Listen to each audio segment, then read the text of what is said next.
کا تو سر نوجوانوں سے کوئی اس کا تعلق واسطہ بھی رہا اور اس کی فلاح و بہبود کے لیے کام بھی کرتے رہے. یہاں کیسا ٹرینڈ دیکھ رہے ہیں؟ وہاں پر تبدیلی بتا رہے ہیں کہ بچوں میں، والدین میں اور سپورٹ کی جا رہی ہے ریاست کی طرف سے بھی. ادھر کیا ہے؟ اچھا، میں اس کو تھوڑا سا ریلیٹ کرتا ہوں. بہت بہت شکریہ، آپ نے وقت دیا ہے اور آج پھر بلوایا یہاں پہ تاکہ ہم اس پہ بات کر سکیں. نظامی صاحب ابھی 2 دن پہلے وہاں سے واپس آئے ہیں. پچھلے سال 2 مرتبہ میں بھی ناروے اسی قسم کی ایکٹیویٹیز کے لیے وہاں پہ گئے تھے. وہاں پہ سید ندیم حسین شاہ صاحب ہیں، ادریس صاحب ہیں اور بہت سے مرزا صاحب ہیں. بہت سارے لوگ ایسے ہیں جو ایکٹیو ہیں. وہاں پہ ایک لاہوری گروپ ہے، وہ بھی خاصا ایکٹیو ہے. وہ بھی فیملی، لاہور فیملی کے نام سے وہ پروگرامز وغیرہ کافی کرواتے ہیں. وہ دوسرے ملکوں سے، پاکستان سے خصوصاً جو ہمارے فنون لطیفہ سے منسلک لوگ ہیں، صحافت سے منسلک لوگ ہیں، شاعر ادیب، ان کو بھی بلواتے ہیں. یہاں سے بھی وہ لوگوں کو لے کے جاتے ہیں. فرق ہمیں جو محسوس ہوتا ہے وہ ٹوٹلی جو ریاست کا جو سیٹ اپ ہے، سسٹم ہے، وہ ٹوٹل ڈیفرنس ہے. اب اس میں ہم کچھ چیزوں میں تقابلی جائزہ کر سکتے ہیں. مثلا ایجوکیشن کی بات کرتے ہیں. نسبتاً اوسلو کی جو ہماری کمیونٹی ہے وہ نسبتاً ینگ ہے. وہاں پہ لوگوں ابھی 20-25 سال کہہ لیں سے وہاں پہ لوگ جانا شروع ہوئے ہیں. یہاں آپ کی ہسٹری جو ہے وہ 50 سال سے بھی زیادہ ہو چکی ہے. تو جن مسائل اور پھر یہاں کا ایک یو کے کا جو سیٹ اپ ہے وہ اسکینڈینیوین کنٹریز سے اسٹیٹ کا جو ہے وہ خاصا مختلف ہے. وہاں پہ ایجوکیشن کے معاملے میں جو اسٹیٹ ہے، لوکل کونسلز ہیں، ادارے ہیں، وہ آپ کی بڑی مدد کرتے ہیں. اس کی ایک وجہ یہ بھی ہے کہ وہاں پہ جو ینگسٹرز ہیں وہ زیادہ ایجوکیشن میں اس لیے بھی ہیں کہ ان کو انکریجمنٹ جو ہے نا گورنمنٹ کی طرف سے وہ خاصی ہے اور ان کو انسینٹیو بھی ہے. یہاں پہ ایجوکیشن میں بچوں کے لیے انسینٹیوز اب ختم ہو چکے ہیں. انسینٹیوز کیا ختم ہو گئے، بلکہ اب تو فیسیں بھی دینی پڑتی ہیں ہائر ایجوکیشن کے لیے، جبکہ وہاں پہ صورتحال اس سے مختلف ہے، بالکل برعکس ہے. اور وہاں پہ والدین کو بھی یہ انکریج کیا جاتا ہے کہ اگر آپ کے بچے پڑھ رہے ہیں تو ان کو پڑھنے دیا جائے اور ان کو کام میں فوری طور پہ نہ لگایا جائے، کیونکہ وہ انسینٹیو دے رہے ہیں، خرچہ دے رہے ہیں. تو بچوں کو محض اس لیے کام پہ نہ لگایا جائے کہ آپ کی فیملی کو کام کی ضرورت ہے، اس کے لیے آپ لوگ امپلائی کریں اور اس کے ذریعے آپ اپنے جو ہے کاروبار جو ہے وہ چلائیں. اس سے فائدہ یہ ہوگا کہ لوگوں کی امپلائمنٹ بھی ملے گی اور آپ کے جو ایجوکیشن میں جو رکاوٹ ہے وہ بھی کم ہوگی اور آپ کے بچے جو ہیں وہ پڑھتے جائیں گے. 2-3 لحاظ سے میں نے وہاں پہ خود جا کے دیکھا ہے کہ جتنی ٹینشن ہمیں یہاں اس سوسائٹی میں نا وہاں وہ نسبتاً کم ہے. اس میں ایک تو جو ٹریفک کا سسٹم ہے ان کا، رش آورز بھی تھوڑی بہت ٹریفک ضرور ہوتی ہے، لیکن آبادی دیکھیں 45 لاکھ کی تو آبادی ہے پورے ملک کی. اب 45 لاکھ کی آبادی میں آپ کتنی گاڑیاں لے لیں گے، کتنا وہ کر لیں گے، اس لحاظ سے وہ معاملہ جو ہے وہ ذرا ٹینشنز وہ ساری چیزیں وہ نسبتاً کم ہے. لیکن یہ فائدہ والدین کی طرف سے میں نے خصوصی طور پہ دیکھا ہے کہ اور ہیلتھ میں نے بھی وزٹ کیے ہیں ہاسپٹل، بلکہ ندیم شاہ صاحب جو وہاں پہ ہیں وہ تو ناروے کا جو سب سے بڑا ہاسپٹل ہے اس کے وہ اس وقت انچارج ہیں اس ہاسپٹل کے، اور وہ پوری پروجیکٹس وہاں پہ وہ چلا رہے ہیں اور وہ کوشش کرتے ہیں، انکریج کرتے ہیں ینگسٹرز کو، دوسرے لوگوں کو. اب ریسیپشن پہ بات کی انہوں نے کہ وہاں پہ واقعی آپ کو حجاب. وہاں پہ ایک چیز جو دیکھی ہے، اگرچہ لینگویج کا بیریئر ہے ہم لوگوں کے لیے تو ہے کیونکہ ہم وہ لینگویج نہیں بول سکتے، لیکن جو وہاں کے لوگ ہیں وہ پڑھ رہے ہیں، بول رہے ہیں، اس میں ٹالرنس لیول جو ہے نا وہاں پہ وہ خاصا ہے، جس کی وجہ سے میں جاتا ہوں، مجھے وہ وہاں پہ آبزرو ہونے میں کوئی زیادہ دیر نہیں لگے گی. میرے اپنے ہی جو بیریئرز ہیں وہ ہیں، لیکن ان کی طرف سے مجھے کوئی اس قسم کی پابندی نہیں ہے آپ نے یہ کپڑے ایسے کیوں پہنے ہوئے ہیں. بلکہ کچھ ایسے مشاہدات بھی ہوئے ہیں کہ اگرچہ بیریئر تو ہمارا تھا لینگویج کا، لیکن وہ لوگ اس طرح سے ہمارے ساتھ پریٹینڈ کر رہے تھے کہ جیسے یہ ان کی کوئی کمی ہے کہ وہ ہمارے ساتھ انگلش میں بات نہیں کر پا رہے. یعنی اس قسم کا ٹالرنس لیول جو ہے نا وہ وہاں پہ ذرا زیادہ پایا جا رہا ہے. ہمارے ہاں یو کے میں، خاص طور پہ یورپ میں کچھ ایجوکیشن میں تھوڑا بہت مدد ہے، لیکن دیکھیے ہمارے یو کے میں بچوں کی ایجوکیشن میں پچھلے دنوں ہم بات کر رہے تھے کہ ہماری کمیونٹی کے صرف 1% کے قریب بچے جو ہے وہ ہائر ایجوکیشن میں جا رہے ہیں.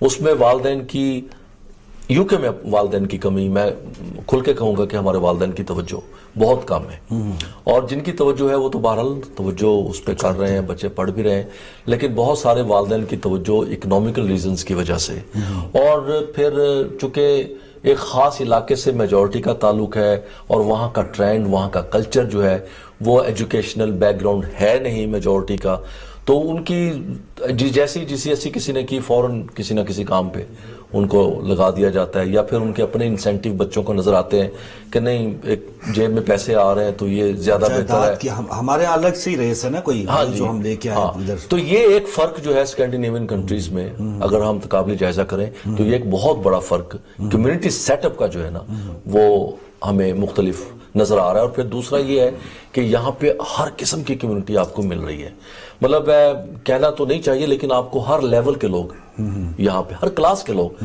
یہاں پہ ملیں گے. اچھا وہاں پہ یہ مسئلہ تھوڑا سا ڈیفرنٹ ہے. وہاں پہ نارتھ افریقن جو ہے نا لوگ خاصی تعداد میں وہاں پہ وہ موجود ہیں، لیکن وہ ایجوکیشن میں بھی حصہ ڈال رہے ہیں، کاروبار میں بھی حصہ ڈال رہے ہیں، اور لوکل کونسلز ان کو خاصا انکریج بھی کرتی ہے کہ ٹھیک ہے آپ کاروبار کریں. اور ہمارے میں سمجھتا ہوں کہ بہت سارے قوانین یہاں پہ اس قسم کے ہیں کہ کاروبار کرنے والے خاصے سپریس رہتے ہیں. صحیح. اچھا شاہ صاحب آخری اس سے ضمن کہ ہمارا اور ناروے کی مثال جیسے نظامی صاحب دے رہے تھے، وہ گیپ بڑھ رہا ہے یا وہ کم ہو رہا ہے؟ ہم اس کو میٹ کرنے جا رہے ہیں کہ ہم اور بچھڑتے جا رہے ہیں ان سے؟ نہیں، اگر تو آپ بات کر رہے ہیں دو معاشروں کی، UK کا اور جو ترقی یا جو نوجوانوں ہماری اپنی کمیونٹی کی اگر بات کریں اس کی ترقی، اس کا شعور، بیداری. نہیں ترقی کی بات نہیں ہے. آپ اگر یہ بات کریں جو شاہ صاحب نے فرمایا، اصل میں اسٹیٹ کا اور پبلک کا ریلیشن شپ کتنا ہے. ناروے میں اسٹیٹ کا اور عام پبلک کا ریلیشن شپ زیادہ ہے، یہاں کم ہو رہا ہے. ٹھیک ہے، فنڈنگ کم کر رہے ہیں، NHS کی فنڈنگ کم ہو رہی ہے، ایجوکیشن کی فنڈنگ کم ہو رہی ہے، یونیورسٹیز کی آپ کو پتہ روزیاں. تو لہٰذا اسٹیٹ کا اور پبلک کے درمیان جو گیپ ہے میں سمجھتا ہوں کہ یہاں کچھ زیادہ ہو رہا ہے لیکن وہاں کچھ یہ کم ہے جو میں نے محسوس کیا. اگلے 15 یا 20 سال میں واقعی وہاں پہ جو ہماری کمیونٹی کے جو ینگسٹرز ہیں نا وہ کافی آگے آ جائیں گے جس طریقے سے وہ چل رہے ہیں. بات کی تھی انہوں نے وہاں کے، اب دیکھیں لیبر پارٹی جو وہاں کی ہے اس کی جو ڈپٹی ہیڈ ہے، بلکہ سپوکس پرسن جو ہے وہ ایک پاکستانی خاتون ہے، وہیں کی بورن ہے وہ. اب اس کے بارے میں وہاں کے پرائم منسٹر نے جو ہے وہ خود یہ بھی کہا کہ میں بھی یہ شاید اگلے کسی الیکشن میں اگر آ جائے آگے وہ پارٹی اگر آ جائے اور اس کو نومینیٹ بھی کر سکتے ہیں. وہ پولیٹکس میں اب جو سیکٹری جو پارلیمنٹ کے میں نے خود وزٹ کیا تھا، پیلس بھی ہم گئے، ہم نے دیکھا وہاں پہ کہ وہاں پہ ایک وہ جیسے یہاں ہمیں ایک فاصلہ کمیونٹی کا اور گورنمنٹ کا اور پالیسیز کا جو نظر آ رہا ہے نا کھینچا تانی سی، وہاں وہ بہت ہی کم ہے یا شاید نہ ہونے کے برابر ہے، جس کی وجہ سے لوگوں کو خود بھی شوق ہوتا ہے کہ ہاں ہم آگے جائیں اور آگے کریں. حالانکہ یہ کہا جاتا ہے کہ ناروے کے لوگوں کا جو ایٹیچیوڈ ہے نا وہ بہت زیادہ سٹرکٹ بھی ہوتا ہے اور ٹو دی پوائنٹ بھی ہوتا ہے اور وہ ریزرو بہت ہوتے ہیں. اس میں کوئی شک نہیں، وہ لوگ بہت ریزرو ہوتے ہیں، ہر کسی سے کھڑے ہو کے مطلب بات نہیں کی جاتی، جس کے ساتھ کوئی تعلق ہے اسی سے وہ لوگ بات کرتے ہیں. تو اگر معاشروں کا جائزہ لینا آپ تو وہ تو بالکل مختلف ہے. اب ان کی اپنے معاشرے کے اندر پاکستانی کمیونٹی ہے، دوسری کمیونٹیز ہیں، اس کو وہ کس طرح سے اس کے ساتھ ان کا انٹریکشن ہے وہ ہم سے زیادہ بہتر ہے. بالکل صحیح. میرے ساتھ چونکہ دو سینئر جرنلسٹ تشریف فرما ہیں اور ماشاءاللہ اچھی خاصی دسترس رکھتے ہیں ہر ایک ایشو کے اوپر، کیونکہ ہر چینل پہ چینل کھل رہا ہے اسٹیٹ. اس میں بہت ساری چیزیں فاروق صاحب، اس میں اگر مجھے اجازت دے تھوڑا سا بولنے کہ اس میں بہت ساری چیزیں انوالو ہیں. ٹھیک ہے، ہم ایشوز کے بارے میں بات کر رہے ہیں لیکن اس کی جو کور کاز ہے وہ اس کی طرف ہم نہیں آ رہے. دیکھیں اس میں پرنٹ میڈیا لے لیں، الیکٹرانک میڈیا لے لیں، ویژول میڈیا لے لیں، سارے جتنے بھی میڈیمز ہیں اس میں ہمیں دیکھنا یہ ہے کہ اس میں پروفیشنل لوگ کتنے ہیں. آپ انگلی پہ بھی نہیں گن سکتے. جتنے بھی مالکان ہیں ان میں سے کتنے لوگ، میں چیلنج کر کے کہتا ہوں یہ بات کہ ان میں سے کتنے لوگ ہیں جن کا اپنا بیک گراؤنڈ جو ہے وہ اس فیلڈ کا ہے جس فیلڈ میں وہ ہیں. اب اس کا نتیجہ کیا ہوگا کہ اگر وہ ویژول میڈیا میں ہے تو ان کو یہ نہیں پتا کہ ہم نے کس چیز کو پروموٹ کرنا ہے. اب آف کام ہے یہاں پہ وہ تو مخدوم امجد شاہ صاحب ہمارے ساتھ ہیں. آپ کا بہت شکریہ سر، آپ بھی صحافت ہیں، ہمارے ساتھ شامل ہیں اور قانون دان کی حیثیت سے ماہر قانون دان ہیں. اور